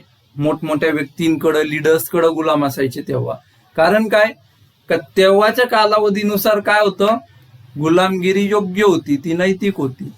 पण जसा काळ पालटला, जसा आपण मध्ययुगीन जगामधून आपण आधुनिक जगामध्ये आलो, तर तिथं काय लक्षात आलं का लोकांचं शोषण करणं, एखाद्या व्यक्तीला गुलामगिरीत ढकलणं हे योग्य नाहीये. तर मग ह्याला काय मानलं गेलं, आपल्या आधुनिक कालखंडात कसं मानलं जातं, अयोग्य मानलं जातं, अनैतिक मानलं जातं. बरोबर आहे. तर उदाहरण बघा, फॉर एक्झाम्पल अमेरिकन समाज झाला. अमेरिकेमध्ये मोठ्या प्रमाणात गुलामगिरी अस्तित्वात होती मध्ययुगीन कालखंडामध्ये, कारण तेव्हा ती नैतिक होती. पण त्याच समाजामध्ये आज स्लेव्हरी, गुलामगिरी ही मोठ्या प्रमाणावर हायली अनइथिकल मानली जाते. आता समाज तर तोच आहेत ना, मग बदललं काय, बदललाय तो वेळ. तर जशा प्रकारे वेळ पुढे जातो, नाही तर बदलत जातो ना, तर समाजाच्या योग्य व अयोग्यतेच्या जे निकष आहेत, त्याच्या ज्या संकल्पना आहेत ना, त्या बदलत चालतात. तर यालाच आपण काय म्हणतो, मग त्या समाजाच्या नीतिशास्त्राच्या निर्धारक घटक, जे वेगवेगळ्या सिच्युएशन नुसार चेंज होत राहतात. जशी जशी परिस्थिती बदलते, जशी जशी वेळ बदलते, तर तसं तसं त्या समाजाचं नीतिशास्त्र सुद्धा बदलत चालतं. तशाच प्रकारे स्थानानुसार पण समाजाचं नीतिशास्त्र बदलत चालतं. का एखाद्या समाजामध्ये किंवा एखाद्या विशिष्ट स्थानी एखादी गोष्ट जर योग्य मानली गेली असेल, तर दुसऱ्या ठिकाणी ती अयोग्य मानली जाऊ शकते. याचं उदाहरण आपण आत्ताच पाहिलं, ते मुलांना शिक्षा करण्याचं उदाहरण, ते एकदम सटीक दृष्ट्या लागू होऊ शकतं. तर अशा प्रकारे इथिक्स हे सिच्युएशननुसार किंवा परिस्थितीजन्य घटकानुसार बदलू शकतो. ह्या एवढ्या सब टॉपिकवर पण तुम्हाला डायरेक्ट क्वेश्चन येऊ शकतो का सिच्युएशनल फॅक्टर्सनुसार इथिक्स कशा प्रकारे बदलत चालतं. ह्याच्या पुढचं जर आपल्याला नीतिशास्त्राचा निर्धारक घटक पाहायचं म्हणलं असेल ना, का जो नीतिशास्त्र आपल्याला निर्धारक करणारा ठरतो, तर ते म्हणजे बालपणी होणारे इतर घटकांमध्ये पाहूया आपण. का बालपणी होणारे संगोपन, का लहानपणीच आपल्याला समाजाद्वारे ज्या योग्य अयोग्याच्या संकल्पना शिकवल्या जातात, मग आपण मोठे होऊन पण तेच फॉलो करतो. आणि याच्यामुळे काय होतं का जे नीतिशास्त्र जुन्या काळापासून चालत आलंय, ते अजून जास्त स्ट्रॉंग आणि सुदृढ बनतं. कारण का आपलं बालपणाचं संगोपन, का लहानपणी ज्या गोष्टी आपल्याला योग्य सांगितल्या, नॉर्मली असं होतं का बऱ्याच वेळा 70 ते 80% त्या आयुष्यभर आपण त्याच गोष्टींना योग्य मानतो. खूप कमी वेळा आपल्या त्या योग्य अयोग्याच्या संकल्पना बदलतात. तर यालाच आपण काय म्हणतो, मग लहानपणी जे आपल्याला शिकवलं गेलं तेच आपल्याला नीतिशास्त्र म्हणून निर्धारक होण्यास मदत करतं. मग याचाच उदाहरण कोणतं होऊन जाईल, वृद्ध व्यक्तींचा आदर करणे. आता तुम्हाला हे सेकंड टाइम एक्झाम्पल आलेलं दिसलं असून माझ्या याच्यामध्ये, वृद्ध व्यक्तींचा आदर. तुम्हाला पण हेच करायचं विद्यार्थी मित्रांनो, माहितीये का, प्रत्येक टॉपिकसाठी जेव्हा आपण एक्झाम्पल काढू ना, तर ते टॉपिक जेव्हा काढू आणि ते एक्झाम्पल काढू ना, तर त्या एक्झाम्पलला फक्त त्या एका विशिष्ट टॉपिकशी लिमिटेड नका ठेवू. त्याला काय करा का मला याला अजून कुठं इंटरलिंक करता येते, दुसऱ्या एखाद्या टॉपिकला वापरता येतंय का. फॉर एक्झाम्पल मी TN सेशनचं एक्झाम्पल पाहिलं, तर त्यांचं मी डेडिकेशनला पण वापरू शकतो, इंटिग्रिटीला पण वापरू शकतो, आणि जे म्हणतो ना पारदर्शकता आणणे ह्याच्यासाठी पण वापरू शकतो. तर अशा वेगवेगळ्या जागी ते एक एक्झाम्पल वापरण्याचा प्रयत्न करा. अशा प्रकारे डिकोड इंटरलिंक अप्रोच, का एकच माहिती, एकच व्हॅल्यू ऍडिशन 3 ते 4 जागी वापरायची. यांनी काय होईल का कमीत कमी एक्झाम्पल्स मध्ये आणि कमीत कमी कंटेंट मध्ये तुम्ही पेपरमध्ये जास्तीत जास्त मार्क पाडू शकता. याच प्रकारे आपलं समाजाचं नीतिशास्त्र कशा प्रकारे निश्चित होतं, तर आपल्या धार्मिक श्रद्धांमुळे. तर तुम्ही म्हणता कशा प्रकारे, का विविध धर्मामध्ये म्हणलेलं आहे का चोरी करणं हे पाप आहे, चोरी करणं ही अयोग्य कृती आहे. मग आपला समाज पण काय म्हणतो, हा चोरी करणं अयोग्य आहे, कारण काय का धर्मामध्ये तसं म्हणलेलं आहे. तर अशा प्रकारे विविध गोष्टींद्वारे आपल्याला दिसून येतं का नीतिशास्त्र कशा प्रकारे निश्चित होतंय, नीतिशास्त्र कशा प्रकारे डिटरमाइन होतंय. आतापर्यंत आपण जे डिस्कस केलं ना, तर हे थोडं सामान्य माणसाच्या भाषेमध्ये आपण डिस्कस केलं. यालाच आपण लेमॅन्स लँग्वेज मध्ये जे म्हणतो ना, त्या प्रकारे डिस्कस केलं. यालाच जर इथिक्सच्या ज्या तत्वज्ञानाच्या भाषेत जर डिस्कस करायचं म्हणलं ना, तर ह्याला आपण दोन ह्याच्यात पाहू शकतो प्रामुख्याने. कारण नीतिशास्त्राचे निर्धारक घटक कोणते आहेत, तर तो म्हणजे नैतिक सापेक्षतावाद झाला. जो आपण आतापर्यंत डिस्कस केला ना, तो सापेक्षतावाद आहे नैतिक. का सापेक्षतावाद म्हणजे काय, का व्यक्ती परत्वे, समाज परत्वे, स्थळ परत्वे, ज्या संकल्पनेचा अर्थ बदलत जातो ना, त्याला आपण काय म्हणतो, सापेक्षता. आणि यालाच काय म्हणू आपण इथिक्सच्या बाबतीत, नीतिशास्त्र नैतिक सापेक्षतावाद, इथिकल रिलेटिव्हिझम असं संबोधू शकतो. आणि दुसरं काय आहे, एक वैश्विकता म्हणून कन्सेप्ट आहे, आय थिंक सार्वत्रिकता, वैश्विकता म्हणजेच इथिकल युनिव्हर्सलिझम. तर हे काय म्हणतं का काही जे इथिकल प्रिन्सिपल आहे, नाही तर काही जे योग्य अयोग्याचे जे ठरवण्याचे निकष आहेत ना, तर ते संपूर्ण जगामध्ये सगळीकडं तुम्ही ज्या समाजामध्ये जाताल तिथं, ज्या टाइम मध्ये जाताल, ज्या काळामध्ये जाताल तिथं, नाही तर कोणत्याही संस्कृतीमध्ये जाताल तिथं, ते तुम्हाला सगळीकडं सारखे आणि सेमच दिसणार. ते व्यक्ती परत्वे, ते स्थळ परत्वे बदलत नाही. तर यालाच काय म्हणतो आपण, सार्वत्रिकता. सगळीकडे समान आहेत, ते युनिव्हर्सल आहेत त्या गोष्टी. तर आतापर्यंत आपण जे मोस्टली डिस्कस केलं का, तर ते काय पाहिलं का, बदलत जाणारं नीतिशास्त्र कशा प्रकारचं आहे. जे म्हणतो ना नैतिक सापेक्षतावादाला जे नीतिशास्त्र आहे आपण ते पाहिलं. यालाच आपण काय म्हणतो, इथिकल रिलेटिव्हिझम. तर याचंच उदाहरण द्यायचं म्हणलं तर कसं आहे का, जे आपण आतापर्यंत पाहिलंय ते आता फक्त ऑथेंटिक लँग्वेज मध्ये पाहायचं थोडं. का भिन्न संस्कृती व स्थळ परत्वे, योग्य व अयोग्य याची भिन्न मानके असतात. उदाहरणार्थ आता एक ते मी तुम्हाला ते बालकाला म्हणजे मुलांना पनिशमेंट करायचं उदाहरण दिलं ते. त्याच्यानंतर याच्या पुढे जाऊन आपण एखादं उदाहरण पाहायचं म्हणलं तर आपण बालविवाहाचं पण पाहू शकतो. का आपल्या समाजामध्ये बालविवाह हा सध्या अचूक मानला जातो किंवा अनैतिक मानला जातो. पण हेच तुम्ही एखाद्या आदिम किंवा आदिवासी समाजामध्ये गेला तर त्यांच्या ज्या समाजाच्या ज्या योग्य अयोग्याच्या संकल्पना आहे, त्यांची जी संस्कृती आहे, त्याच्यामध्ये त्याच्यानुसार कमी वयातच लग्न करणं हे योग्य मानलं गेलं असेल ना. तर अशा प्रकारे संस्कृतीनुसार जे योग्य अयोग्याच्या संकल्पना बदलतात ना, त्याला आपण नैतिक सापेक्षतावाद म्हणतो. त्याच्यामध्ये संस्कृती, स्थळ, वेळ याच्या पद्धतीने योग्य अयोग्याच्या संकल्पना बदलत असतात. हेच मी तुम्हाला जे वेळेचं उदाहरण दिलं आणि ते गुलामगिरीचं एक्झाम्पल सेम रिपीट होत आहे, फक्त त्याला या हेडिंग खाली लिहायचंय. त्याच्या पुढं नैतिक सार्वत्रिकता. बरोबर, नैतिक सार्वत्रिकता आपण नेमकं कशाला म्हणतो नैतिक सार्वत्रिकता, तर काही नैतिक मूल्य ही वैश्विक असतात. का ती तुम्ही कुठं जरी गेले तर ती बदलणार नाहीये. त्याला आपण काय म्हणतो, वैश्विकता. नैतिक सार्वत्रिकता असं म्हणतो आणि ती मूल्य वैश्विक असतात. मग कोणती ती मूल्य, त्याचं उदाहरण काय, तर मूलभूत मानवी हक्क. व्यक्तीला जगण्याचा, जिवंत राहण्याचा जो हक्क आहे तो मूलभूत मानवी हक्क आहे. तो तुम्ही कोणत्याही समाजामध्ये गेले तर तो तुम्हाला दिलेला दिसेलच. तसाच मानवतावाद झालं, शांतता समाजासाठी, एखाद्या समाजाच्या विकासासाठी किंवा त्या समाजामध्ये स्थैर्य असावं याच्यासाठी शांतता ही सगळ्यात अगत्याची ठरते. तर मग ते सगळ्या समाजामध्ये, सगळ्या संस्कृतीमध्ये तुम्हाला ते दिसणारच का ज्या कृती शांतता प्रस्थापित करण्याचा प्रयत्न करतात त्यांना योग्य मानले गेलेलं आहे. अशा प्रकारे आपण नैतिक सार्वत्रिकता पाहिलं. याच्या पुढे आता जो सगळ्यात महत्वाचा शेवटचा पॉइंट आहे आय थिंक हा, आणि याच्यावर बऱ्यापैकी क्वेश्चन आलेले आहेत आणि येण्याचे पण चान्सेस खूप चांगले आहेत.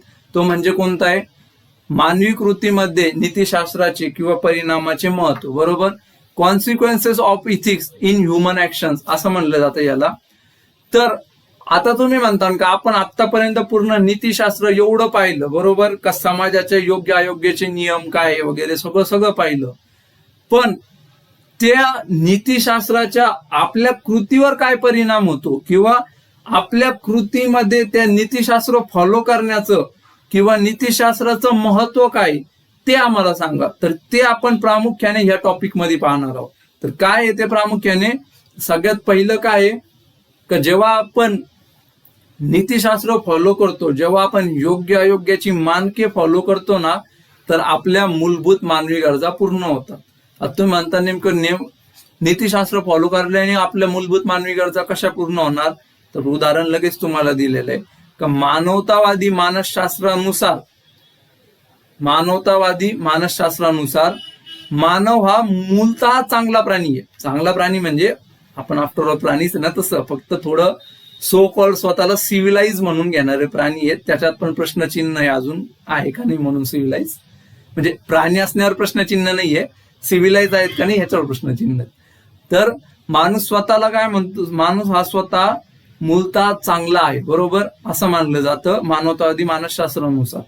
यामुळे जेव्हा आपण प्रामाणिक नैतिक असणं ह्या आपल्या मूलभूत गरजा आहे, ज्या आपल्या समाजाने आपल्याला निश्चित करून दिल्यात का तुम्ही प्रामाणिकपणे वागताय तर त्या योग्य गोष्टी आहेत, तुम्ही नैतिकपणे वागताय तर ते चांगलं आहे. तर जेव्हा मग आपण नीतिशास्त्र फॉलो करतो, जेव्हा आपण नैतिकदृष्ट्या वागण्याचा प्रयत्न करतो ना, तेव्हा मग चांगल्या प्रकारे वागल्यामुळं किंवा योग्य कृतीला फॉलो केल्यामुळं किंवा अयोग्य कृतीचा विरोध केल्यामुळं काय होतं, आपल्या मूलभूत गरजा पूर्ण होण्याचं समाधान आपल्याला भेटतं का हा मी योग्य कृती केली, मी योग्य प्रमाणे वागलोय. तर अशा प्रकारे मानवी कृतीमध्ये नीतिशास्त्राचा काय परिणाम होतो, नाही तर काय महत्व आहे, तर आपल्या सगळ्यात बेसिक महत्व काय का आपल्या मूलभूत मानवी गरजा पूर्ण होतं. याच्या पुढचंच काय का विश्वासार्हता निर्माण होते, क्रेडिबिलिटी निर्माण होते, बरोबर. तुम्ही म्हणता क्रेडिबिलिटी निर्माण होतं, मग हे काय आता कशा प्रकारे होते का एखाद्या व्यक्ती हा कन्सिस्टंटली योग्य प्रकारची कृती करतोय, नाही तर तो कन्सिस्टंटली प्रामाणिकपणे वागतोय, चांगला राहतोय, तर मग आपल्या डोक्यात त्याची इमेज काय होऊन जाते का हा व्यक्ती, ही कंपनी, ही संस्था योग्य प्रकारेच काम करते ना. मग आपण बऱ्याच वेळा काय होतो का आपला विश्वास त्या संस्थेवर किंवा त्या व्यक्तीवर टाकून देतो. म्हणजे तुमच्या आयुष्यात पण असे काही व्यक्ती असतील का ज्याच्यावर तुम्ही डोळे झाकून विश्वास करता, पण तो विश्वास असाच आलेला नसतो. जेव्हा तो व्यक्ती कंटिन्युअसली योग्य कृती करतो, त्याच्या वागण्यामधून तुम्हाला इथिक्स दिसतं, नीतिशास्त्र दिसतं, तुम्ही म्हणता अरे हा व्यक्ती खरंच नैतिक आहे, तेव्हा ती क्रेडिबिलिटी त्या व्यक्तीची तुमच्या मनात निर्माण होते. यालाच आपण काय म्हणतो, त्या व्यक्तीबद्दल किंवा त्या संस्थेबद्दल विश्वासार्हता निर्माण होणं.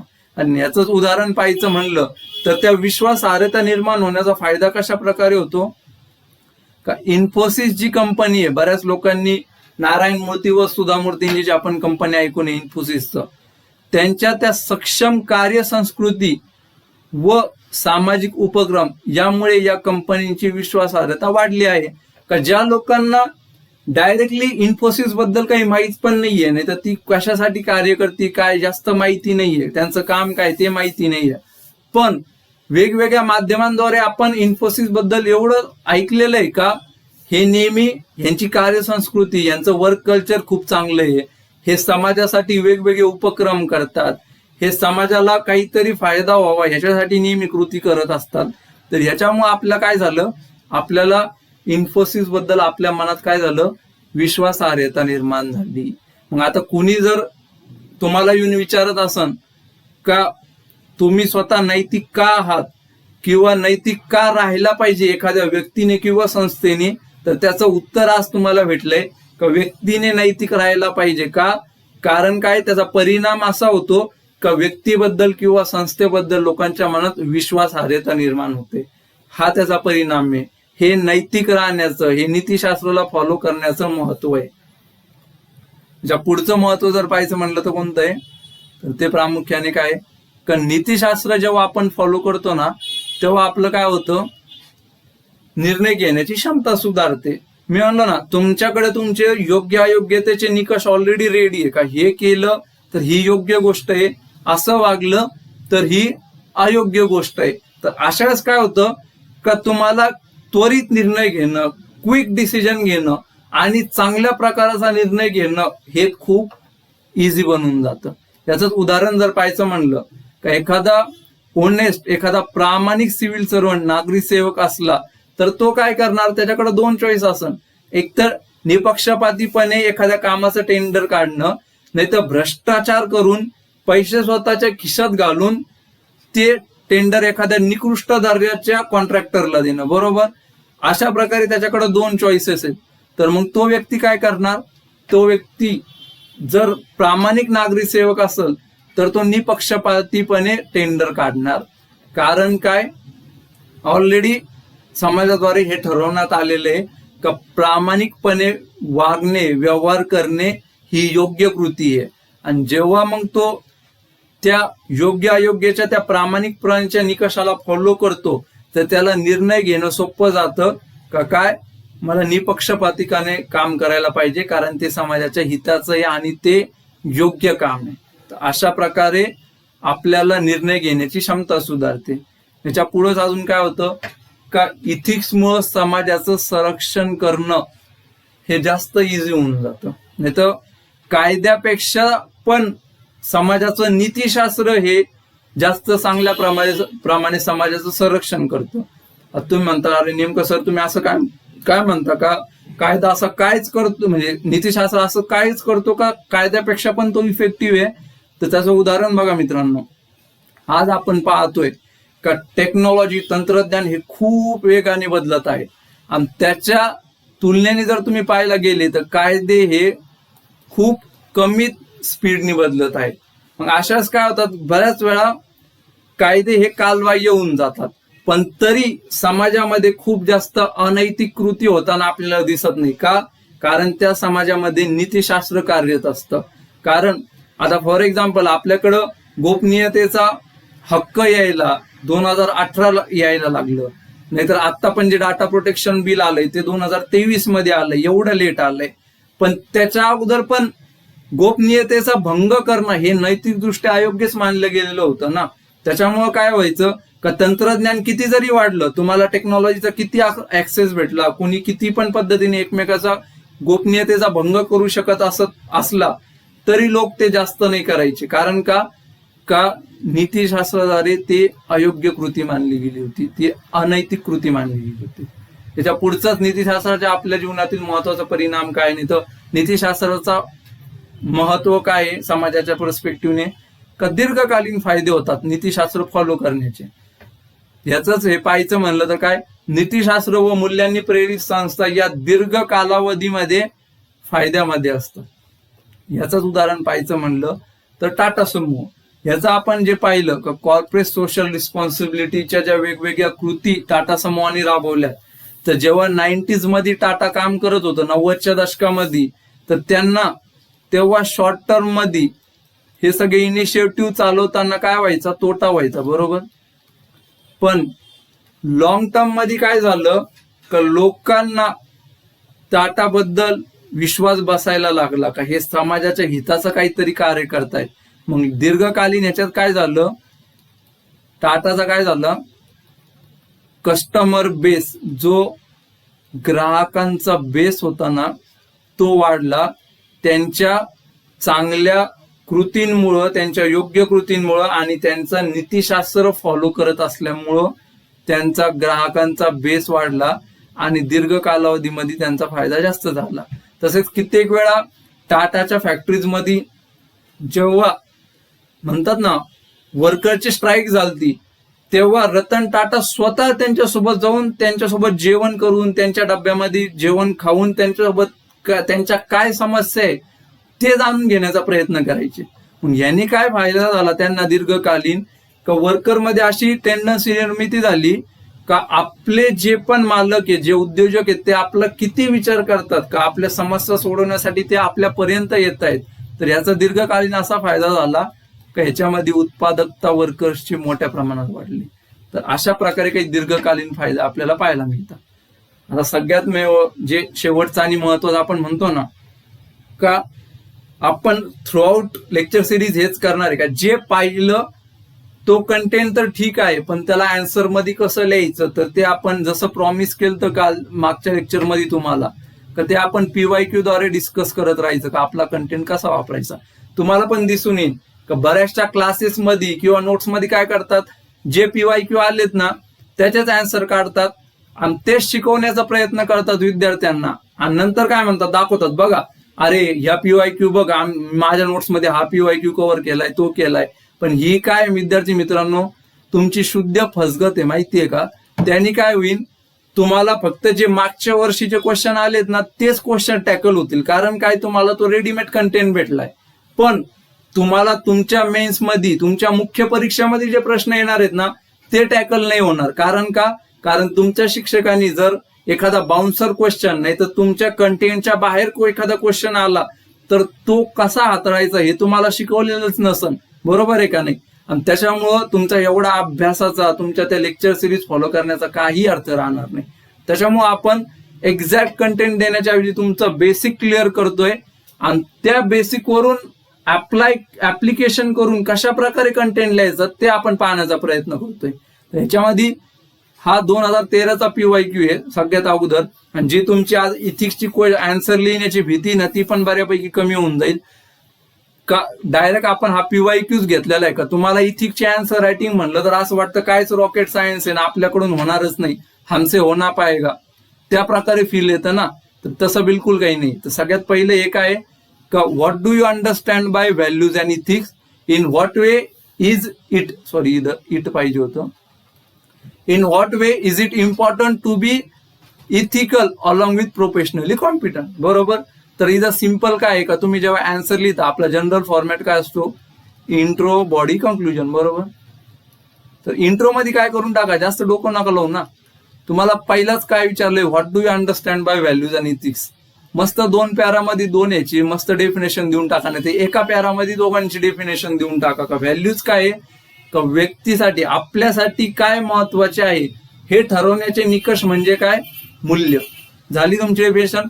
त्याच्यानंतर इथिक्सची डेफिनेशन देऊन टाका. कृती योग्य आहे की अयोग्य हे ठरवण्याचे समाजाने ठरवलेले निकष म्हणजे काय, तर इथिक्स आहे. आणि त्याचं रिस्पेक्टिव्ह एक्झाम्पल देऊन टाका. का वृद्धांचा आदर करणं, महिलांचा सन्मान करणं. झालं तुमचं इंट्रो, झाला तुमचा. काही वेगळं रॉकेट सायन्स होतं का याच्यामध्ये, जमला का नाही इंट्रो. आता याच्या पुढचा आन्सर पण तुम्हाला जमन का. आता तुम्हाला सगळ्यांना हे पण सांगतो मी, आता क्वेश्चन पाहिला असेल ना तर आता पॉज व्हा, थोडं 5 मिनिटं पॉज करा आणि पुढचा जो पार्ट आहे क्वेश्चनचा त्याच्यावर ब्रेनस्टॉर्मिंग करा का काय लिहायचं. In what way is it important to be ethical along with professionally competent. म्हणजे कार्यक्षम म्हणतात, कुठे गेलं, प्रोफेशनली कॉम्पिटंट. बरोबर. व्यावसायिक दृष्ट्या कार्यक्षम असण्यासहितच नैतिक असणे पण का गरजेचं आहे हे विचारलंय. बरोबर. तर ह्याच्यावर तुम्ही ब्रेनस्टॉर्म करा का काय क्वेश्चनचा आन्सर लिहायला पाहिजे. आतापर्यंत हे तुम्ही कुठं ऐकलेलं नाहीये. मग आता नेमकं कसं, तर तुम्ही 5 मिनिटाचा टाइम घ्या तुमचा, मी लगेच तुम्हाला सांगतो, पण तुम्ही व्हिडिओ पॉज करा. तर काय विचारलंय तुम्हाला, का व्यावसायिक दृष्ट्या कॉम्पिटंट असणं महत्वाचं आहे पण त्याच्यासोबतच नैतिक पण असणं गरजेचं आहे. हेच तुम्हाला बॉडीमध्ये एक्सप्लेन करायचं आहे.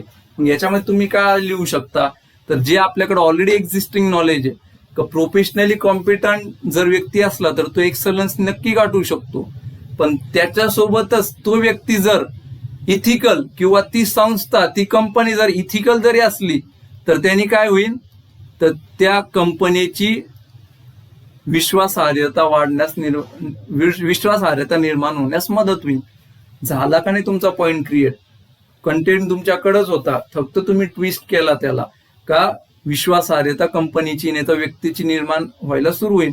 फक्त प्रोफेशनली कॉम्पिटंट असला तर त्याची क्रेडिबिलिटी असेल का गॅरंटी नाही, पण तो इथिकल असला तर त्याची क्रेडिबिलिटी निश्चित होऊ शकते. तर याचं उदाहरण लगेच देऊन टाका ना, इन्फोसिस. पॉइंट लिहा, उदाहरण द्या, मस्त मार्क घेऊन टाका. याच्या पुढे अजून काय येऊ शकतं का, इथिकली म्हणजे व्यावसायिक दृष्ट्या सक्षम असणं तर महत्वाचंच आहे पण नैतिक असणं पण महत्वाचं आहे. कारण काय, का आपली निर्णय घेण्याची क्षमता सुधारते. तुमच्या समोर उदाहरण आहे, लगेच उदाहरण ट्विस्ट करून देऊन टाका त्याला. आणि याचा अजून एखादा पॉइंट लिहायचा असेल तर काय, का जेव्हा माणूस प्रोफेशनली कॉम्पिटंट सोबतच इथिकल जेव्हा असतो ना तर त्याचे दीर्घ कालावधीमध्ये आपल्याला फायदे होतात. याचं उदाहरण द्या तुम्ही टाटा समूह. तर अशा प्रकारे जो कंटेंट आता तुम्ही म्हणता का आता हा क्वेश्चन आला ना तर माझ्याकडं प्रोफेशनली कॉम्पिटंट आणि इथिकल असण्याचे जर पॉइंट असेल तर मी तेच पॉइंट लिहिणार, आणि तो कंटेंट माझ्याकडे नसेल तर मी हा क्वेश्चन स्किप करणार. तर तसं चालणार नाही विद्यार्थी मित्रांनो.